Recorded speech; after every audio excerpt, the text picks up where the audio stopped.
Sir आप ही lawyer रहे हो? अरे भाई यहाँ पे आ गए। नहीं है तो मतलब जैसे कोर्ट वगैरह में कितने साल? सामने सर बैठिए बैठिए। बैठ सर आप टीचिंग में कैसे आए फिर? टीचिंग लाइन में कैसे आए सर आप फिर? टीचिंग लाइन वैसे आ गई थी, कोविड आ गया, बंद हो गई तो घर बैठ गए, थोड़ा सा पढ़ लिए, एडमिशन हो गया एलएलएम में, एलएलएम कर लिए, एलएलएम कर लिए, नेट वेट निकल गए, ये बोले चलो टीचिंग भी चलता है। ये बात पैसा देखने लग गया, बच्चे के पैसा मिलता नहीं था, मुझ तो पैसा देखने लगा, मजा आ गया। सब मेहनत करके सब कोविड बड़ा रोल है।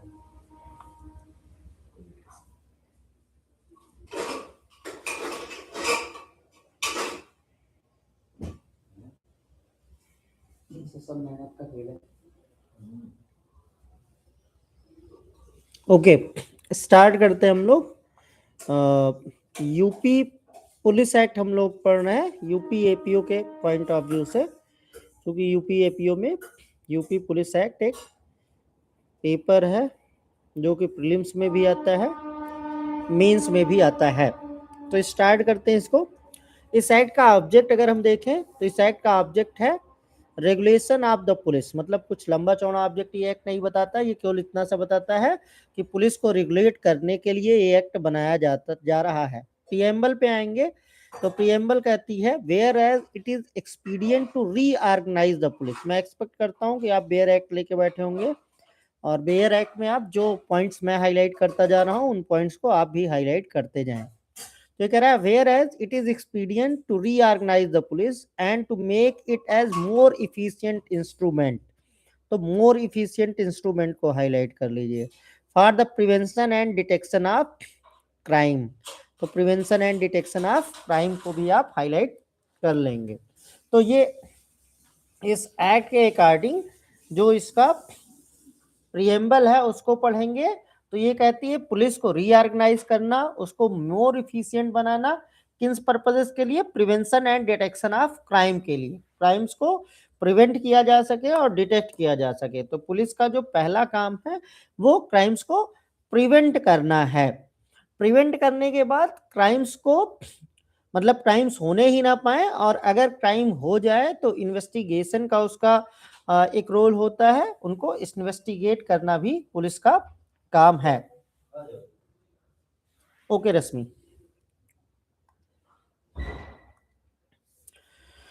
तो पुलिस का काम है, इस एक्ट का वो है पुलिस को रीऑर्गेनाइज करना और क्राइम्स के प्रिवेंशन एंड डिटेक्शन के लिए पुलिस को मोर इफिशिएंट बनाना। तो अब इनमें से जो भी ऑप्शंस आएंगे उसमें पुलिस को रेगुलेट करना आप प्रीलिम से में लिखेंगे, ठीक। To regulate the police, to make police more efficient, ये भी इसका एक पर्पस है। और मोर इफेंस किस बात के लिए? दो पर्पसेस के लिए, प्रिवेंशन ऑफ क्राइम, जो मैं लिखता जाता हूं उसको आप भी नोट करते जाएं, प्रिवेंशन ऑफ क्राइम, और दूसरा पर्पस क्या है? Detection of crime. तो क्राइम के प्रिवेंशन और डिटेक्शन के लिए इसको पुलिस को मोर इफिशिएंट बनाना इस एक्ट का ऑब्जेक्ट है। फिर आते हैं इंटरप्रिटेशन क्लास में। इंटरप्रिटेशन क्लास कहता है, इंटरप्रिटेशन क्लास क्या करता है? इंटरप्रिटेशन क्लास का काम है कि किसी एक्ट में जो भी पर्टिकुलर वर्ड्स आए हैं, जो की वर्ड्स हैं, उनको डिफाइन करना कि उस पर्टिकुलर एक्ट के पर्पसेस के लिए उस शब्द का क्या मतलब होगा। तो ये कहता है the following words and expressions in this act, इस पुलिस एक्ट में, shall have the meaning assigned to them, उनका वही अर्थ होगा जो इस एक्ट में जो यहाँ पे नीचे बताया जा रहा है, unless there be something in the subject of contents repugnant to such construction. ये बता रहे हैं कि अगर कुछ ऐसा है जो कि इसके अपोजिट जाके बता रहा है, इसके विपरीत जाके बता रहा है, कुछ रिपग्नेंट बता रहा है, रिपग्नेंट मतलब असंगत या जो कुछ विरोधाभास में है, वैसा अगर कुछ ये अर्थ निकल रहा है तो उस स्थिति को छोड़ करके जनरली चीजों का वही अर्थ लगाया जाएगा जो इस एक्ट में दिया जा रहा है। यहाँ पे नीचे बताया जा रहा है। और यहाँ पे आप देखेंगे इसको क्लासेस में नहीं डिवाइड किया गया है, केवल और केवल पैराज चेंज कर दिए गए हैं बस। तो ये कह रहे हैं मजिस्ट्रेट ऑफ द डिस्ट्रिक्ट। तो मजिस्ट्रेट ऑफ द डिस्ट्रिक्ट कौन है, जिसको हम सामान्य बोलचाल की भाषा में डिस्ट्रिक्ट मजिस्ट्रेट कह रहे हैं, वही है मजिस्ट्रेट ऑफ द डिस्ट्रिक्ट। तो ये कह रहे हैं मजिस्ट्रेट ऑफ द डिस्ट्रिक्ट का मतलब ये है कि the word magistrate of the district shall mean the chief officer. इसको चीफ ऑफिसर को हाईलाइट करेंगे, chief officer charge with the executive administration of district. तो आप इसको भी हाईलाइट करेंगे, executive administration of district and exercising the powers of magistrate. मतलब जिसके पास दो पावर्स हैं, एक तो वो चीफ ऑफिसर है एग्जीक्यूटिव एडमिनिस्ट्रेशन का, और उसके पास मजिस्ट्रेट्स की भी पावर है। मजिस्ट्रेट की पावर होने का मतलब कुछ मामलों में जिसको दंड देने की भी शक्ति है। By what ever designation the chief officer charge with such executive administration is styled. ये कह रहे हैं चाहे उसको जो जिस भी नाम से वहां पे बुलाया जा रहा हो। मतलब इसका ये हुआ कि अगर मजिस्ट्रेट ऑफ द डिस्ट्रिक्ट उसका नाम है तब तो सही ही है, अगर किसी और नाम से भी बुलाया जा रहा है तो उस पर्टिकुलर डिस्ट्रिक्ट में जो भी एग्जीक्यूटिव डिस्ट्रिक्ट के एग्जीक्यूटिव एडमिनिस्ट्रेशन का जो चीफ ऑफिसर होगा और जिसमें मजिस्ट्रेट की भी पावर होंगी, जो मजिस्ट्रेट्स की भी पावर्स को एक्सरसाइज करेगा, उसी को हम मजिस्ट्रेट ऑफ द डिस्ट्रिक्ट या डिस्ट्रिक्ट मजिस्ट्रेट बोलेंगे। अब आ जाता है, चूंकि मजिस्ट्रेट ऑफ द डिस्ट्रिक्ट में डिस्ट्रिक्ट मजिस्ट्रेट को डिफाइन किया, अब आ जाता है मजिस्ट्रेट। तो ये कह रहा है magistrate shall include all persons with in the general police district. Police district से मतलब ये है कि पुलिस के पर्पस के लिए जो डिस्ट्रिक्ट्स का डिवीजन है, तो इसको आप प्रैक्टिकली यही समझें, जो हमारे अलग अलग डिस्ट्रिक्ट्स हैं, जैसे यूपी को 75 डिस्ट्रिक्ट्स में डिवाइड किया गया, कोई 76 डिस्ट्रिक्ट भी बनने वाला था अभी, लेकिन बना नहीं है शायद। तो ये कह रहे हैं जो जनरल पुलिस डिस्ट्रिक्ट है, मतलब पुलिस एडमिनिस्ट्रेशन के लिए जो स्टेट को डिस्ट्रिक्ट्स में डिवाइड किया गया है, जैसे यूपी में बात करें तो इलाहाबाद, आगरा, मथुरा, इस तरह से हैं, गोरखपुर, बस्ती, देवरिया, तो ये सब है। एक्सरसाइजिंग ऑल आर एंड इसमें शो कर रहा है, ये थोड़ा गलत है, टाइपिंग एरर है। ये all are any of the powers of magistrate.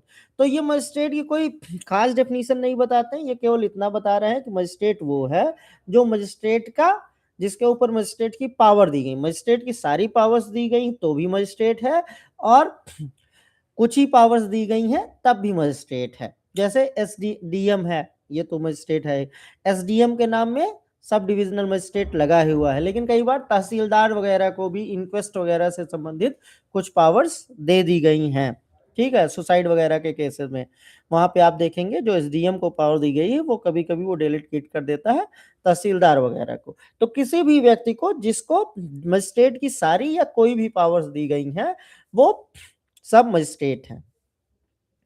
फिर आता है पुलिस। पुलिस को डिफाइन करते हुए ये एक्ट ये कहता है कि police shall include all persons who shall be enrolled under this act. तो ये कह रहा है पुलिस के अंतर्गत वो सभी व्यक्ति हैं जो इस एक्ट के अंतर्गत इनरोल्ड हैं। तो ये एक्ट ये बताता है कि स्टेट लेवल पे पुलिस ऑफिसर्स का एक रोल तैयार किया जाएगा, जैसे एडवोकेट्स का रोल बार काउंसिल तैयार करती है, तो वहां पे जैसे जिस भी कोर्ट में होते हैं, जैसे हाई कोर्ट है तो हाई कोर्ट में एडवोकेट ऑन रोल होते हैं, तो हाई कोर्ट उसको तैयार करती है। तो जो भी उस रोल पे जिनका जिनका भी नाम होगा वो सारे एडवोकेट ऑन रिकॉर्ड बोले जाते हैं।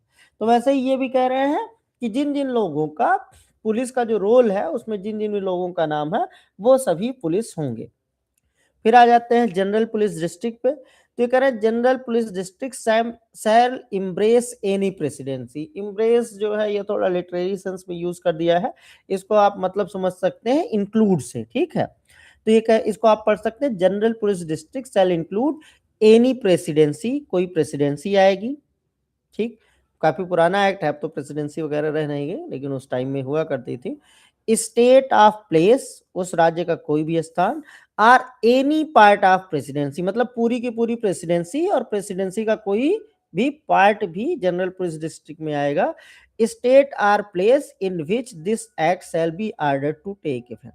तो जनरल पुलिस डिस्ट्रिक्ट में कोई प्रेसिडेंसी या प्रेसिडेंसी का कोई पार्ट या स्टेट में कोई भी स्थान जहां पे ये एक्ट लागू होता है वो सब जनरल पुलिस डिस्ट्रिक्ट में आएंगे। तो एग्जामिनेशन पॉइंट ऑफ व्यू से मतलब प्रैक्टिकली तो अब प्रेसिडेंसी वगैरह का कोई मतलब नहीं रह गया है, लेकिन एग्जामिनेशन पॉइंट ऑफ व्यू से आप इसको याद रखेंगे कि प्रेसिडेंसी का कोई पार्ट या उस राज्य में कोई भी स्थान जहां पे ये एक्ट लागू है वो सब जनरल पुलिस डिस्ट्रिक्ट की डेफिनेशन में आते हैं। फिर हम आते हैं डिस्ट्रिक्ट सुपरिंटेंडेंट और डिस्ट्रिक्ट सुपरिंटेंडेंट ऑफ पुलिस, ये दोनों एक ही बातें हैं। तो ये कह रहा है district superintendent and district superintendent of police shell include any assistant district superintendent, मतलब जो डिस्ट्रिक्ट सुपरिंटेंडेंट है उसमें असिस्टेंट डिस्ट्रिक्ट सुपरिंटेंडेंट भी आता है, or other persons appointed by general or special order of the state government to perform all or any of the duties of a district superintendent of police under this act in any district। इसको आप ऐसे ही समझ सकते हैं जैसे CrPC आप पढ़ रहे होंगे, तो सीआरपीसी में जब आप पब्लिक प्रोसिक्यूटर पढ़ते हैं तो पब्लिक प्रोसिक्यूटर तो आता ही है, अगर पब्लिक प्रोसिक्यूटर को कोई व्यक्ति असिस्ट कर रहा है तो वो असिस्ट करने वाला व्यक्ति भी पब्लिक प्रोसिक्यूटर की डेफिनेशन में आता है। तो ये कह रहे हैं डिस्ट्रिक्ट सुपरिंटेंडेंट में असिस्टेंट डिस्ट्रिक्ट सुपरिंटेंडेंट भी आते हैं, इतना समझेंगे, ठीक। असिस्टेंट डिस्ट्रिक्ट सुपरिंटेंडेंट में वो असिस्टेंट डिस्ट्रिक्ट सुपरिंटेंडेंट जिनको डिस्ट्रिक्ट सुपरिंटेंडेंट के काम दिए गए हैं या जो उसकी ड्यूटीज को परफॉर्म करेंगे। तो शॉर्ट में यही समझेंगे आप, इसको यही मानेंगे कि डिस्ट्रिक्ट सुपरिंटेंडेंट ऑफ पुलिस में डीएसपी में असिस्टेंट डिस्ट्रिक्ट सुपरिंटेंडेंट भी इंक्लूड है, असिस्टेंट डीएसपी भी इंक्लूड है। अब अगली डेफिनेशन है प्रॉपर्टी की। तो प्रॉपर्टी में ये कह रहे हैं the property shell include any movable property, money और वैल्यूएबल सिक्योरिटी, ठीक। तो यहाँ पे एक चीज जो आपके मतलब की है वो है कि प्रॉपर्टी में मूवेबल प्रॉपर्टी भी आएगी, मैनुवेबल मनी भी आएगी और वैल्यूएबल सिक्योरिटी भी आएगी। जैसे अगर इसमें एक्सप्रेसली ना लिखा होता तो प्रॉपर्टी में जनरली क्या आती है, जो ऑर्डिनरी डिक्शनरी मीनिंग है वो क्या करती है, प्रॉपर्टी में दो चीजें आती, इमूवेबल प्रॉपर्टी आती है और यहाँ पे VEA भी लिख सकते हैं या ई को हटा के सीधे VABLE भी लिख सकते हैं। इमूवेबल प्रॉपर्टी आती है और मूवेबल प्रॉपर्टी ऐसे भी ले सकते हैं, MOVABLE भी लिख सकते हैं या मूव लिख के MOVE लिख के उसमें एबल लगा सकते हैं, जैसा भी उचित लगे आपको, दोनों करेक्ट है, ठीक। तो मूवेबल और इमूवेबल प्रॉपर्टी दोनों आती हैं, मनी भी आता है, वैल्यूएबल सिक्योरिटी भी आता है। तो मूवेबल और इमूवेबल तो जनरली आते ही हैं, जो एक्स्ट्रा इन्होंने जोड़ा वो क्या जोड़ा, मनी भी जोड़ दी, वैल्यूएबल सिक्योरिटी भी जोड़ दी। तो अगर यहाँ पे अगर ऐसा एक्सप्रेसली ना लिखा गया होता तो प्रॉपर्टी में केवल मूवेबल और इमूवेबल प्रॉपर्टी ही आती, मनी और वैल्यूएबल सिक्योरिटी प्रॉपर्टी के डेफिनेशन में ना आती। अब हम आगे बढ़ते हैं, ये कहता है the word person shall include any company or corporation. तो ये जैसा आप बीएनएस में आईपीसी में पढ़ते हैं वैसा ही है कि वो कहता है any associations of persons whether incorporated or not. तो लेकिन यहाँ पे वो वाली बात नहीं है वेदर इनकॉर्पोरेटेड आर नॉट, यहाँ कह रहा है कंपनी में पर्सन में कंपनी भी आएगी, कारपोरेशन भी आएगी। इसका मतलब ये हुआ कि जब हम ज्यूरिस्प्रूडेंस में पर्सनालिटी पढ़ते हैं तो वहां दो तरह के पर्सन पढ़ते हैं, नेचुरल पर्सन मतलब जिनको प्रकृति ने पर्सन बनाया, जैसे हम आप ह्यूमन बीइंग, और दूसरा कहता है ज्यूरिस्टिक पर्सन का मतलब जिनको लॉ रिकॉग्नाइज करता है, ज्यूरिस्टिक पर्सन या लीगल पर्सन भी कहते हैं, जिनको लॉ रिकॉग्नाइज करता है पर्सन। तो अगर देखें पर्सन क्या है, तो पर्सन होने का कैरेक्टरिस्टिक ये है कि ऐसा कोई भी एंटिटी जिसके राइट्स हों और जिनके ऊपर ड्यूटीज इंपोज की जा सके, मतलब who are subject to right and duties, मतलब who have some rights and who have some liabilities, जिनके पास कुछ अधिकार हैं और जिनके कुछ कर्तव्य हैं, वो सब पर्सन है। तो पर्सन नेचुरल पर्सन हो गए ह्यूमन बीइंग्स, और ज्यूरिस्टिक पर्सन या लीगल पर्सन्स, तो ये जूरिस्प्रूडेंस का कंसेप्ट है, तो उसी जूरिस्टिक पर्सन के कंसेप्ट को इंक्लूड करते हुए कहा गया है कि पर्सन में जो ऑर्डिनरली ह्यूमन बीइंग पर्सन समझे जाते हैं वो तो आएंगे ही आएंगे, कंपनी और कारपोरेशन भी पर्सन की डेफिनेशन में आएंगे।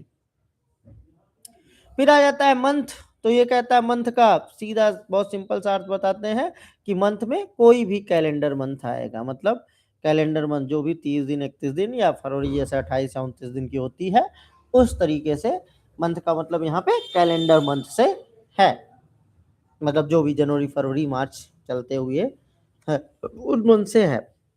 यहाँ पे कैटल की डेफिनेशन आप याद रखेंगे, कैटल की डेफिनेशन पूछी गई है, तो ये कह रहे हैं cattle shall besides horned cattle, मतलब सींग वाले जितने भी जानवर हैं वो सब कैटल की डेफिनेशन में आएंगे। और कौन आएंगे, तो कुछ ये बता रहे हैं जिनको ये कह रहे हैं कैटल है जिनके की सींग नहीं होती, एलिफेंट, जो हाथी का सूंड होती है वो सूंड होती है ना कि सींग होती है, कंफ्यूज नहीं करना है। Elephant, camels, horses, asses, ass मतलब गधा, आप सुनते ही ऐसे गायब हो गए जैसे गधे के सर से सींग, तो वो इसीलिए कहा जाता है कि गधे के सिर पे सींग नहीं होती है।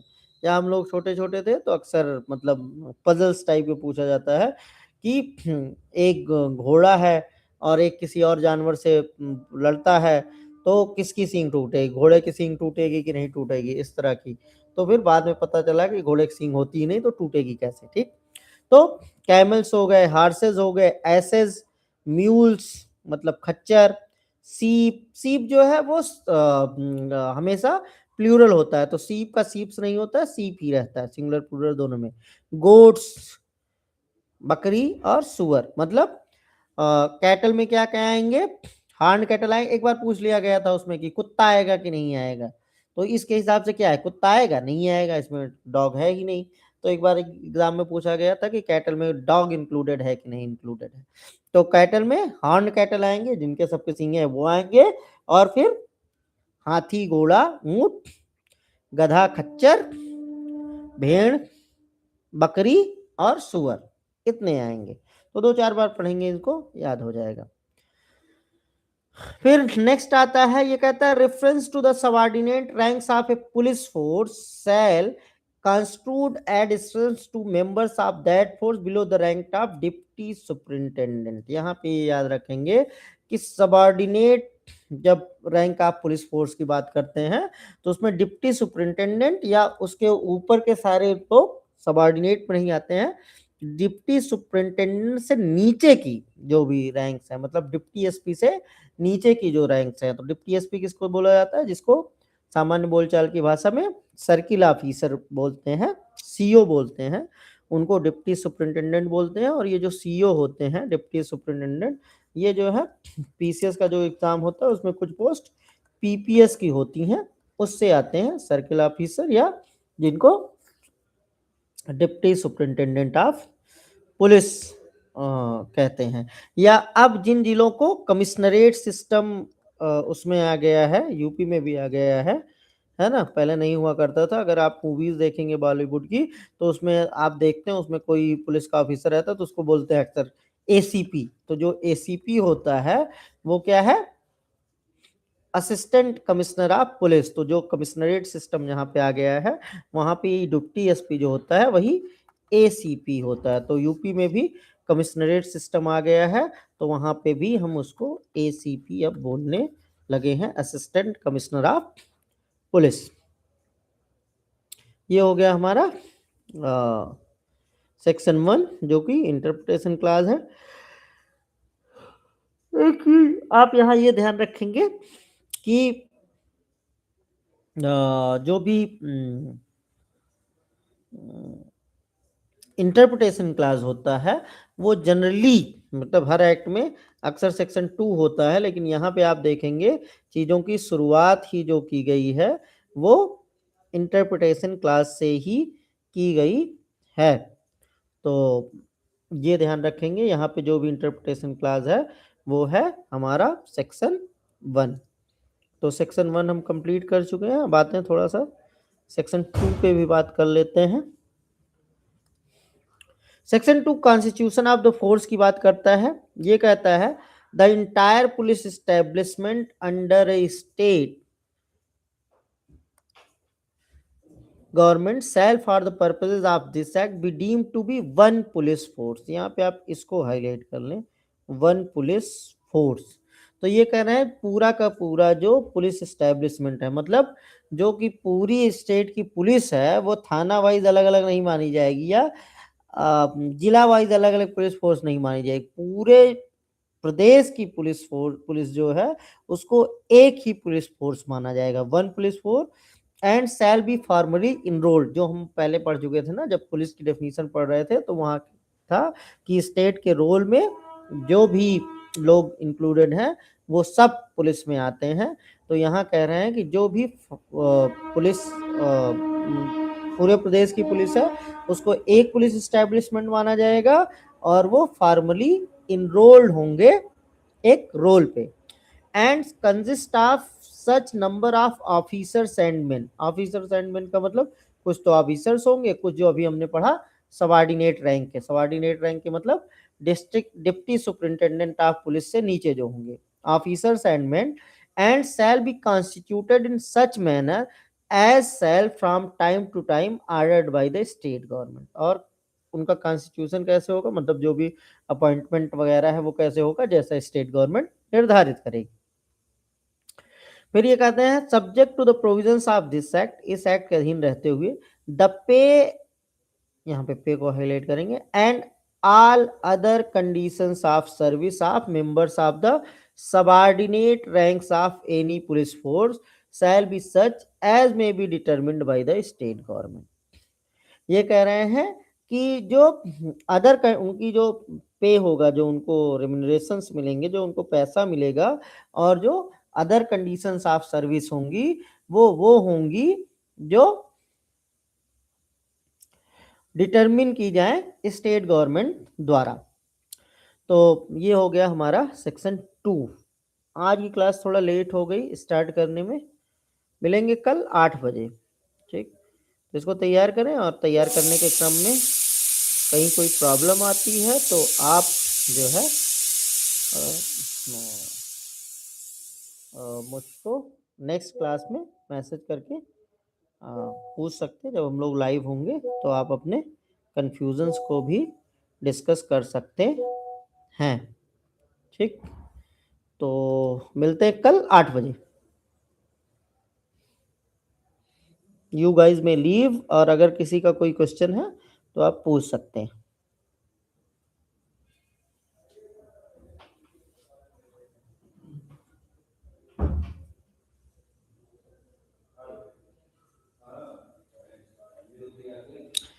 कोई क्वेश्चन नहीं तो कल मिलते हैं 8 बजे, और उसमें हम पूरा एपीओ का सिलेबस डिस्कस करेंगे। तो दायरे बना के लगे रहे।